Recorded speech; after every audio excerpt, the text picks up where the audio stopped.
Alan Dubow is going to run the panel today. And thank you all for coming. Good morning, everybody. Good morning. You know, any time that we get tempted to get too comfortable about what we're doing, and we need a little source of panic in order to get our adrenaline flowing, all we have to do is think about, oh my God, what's going to happen when the baby boomers hit retirement age and they start to need these services? And you've heard any number of terms used, the silver tsunami.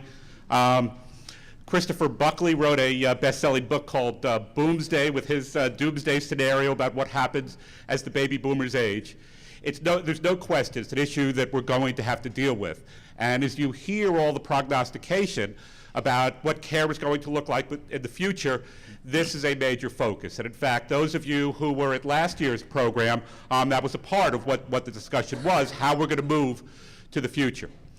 So what we've decided to do in order to focus on that issue is simply ask the question, the age wave, one of the many terms that's used to describe what's going to happen, will the care be there?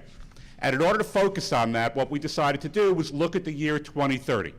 Why 2030? All we did was we took the peak of that bell curve of the birth rate, which is 1955, and we added 75 to it. Why 75? Because studies have shown that, first off, that 75 is the median age for people on Medicare. About half of the people on Medicare are over 75, about half are under. And it is also the age at which there is the sharpest increase in care needs and the cost of care.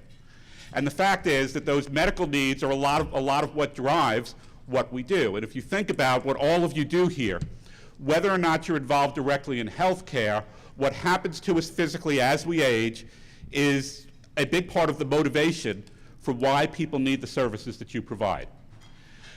Now, we're fortunate because we are here in the national capital area that we're able to get nationally recognized speakers in order to speak about our local issues. And what I'm not going to do, since you all got one of these when you came in, and if you didn't, grab one on the way out that has a full biography of each of our speakers.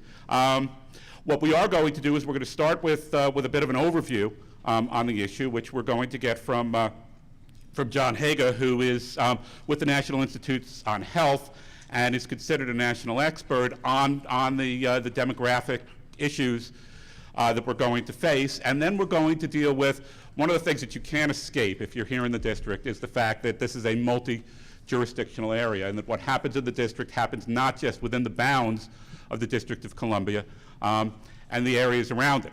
And so to talk about what happens right here in the district is the district's ultimate expert on the subject, Clarence Brown, who runs DC's Office on Aging.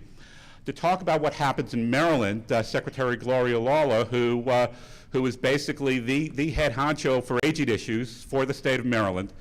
And for Virginia, what we did is we decided to focus in on a jurisdiction that has a lot of bearing on what happens in DC and a long history and a lot to teach all of us about how to approach the issues of working on care. Terry Lynch, who runs the Office on Aging in Arlington County.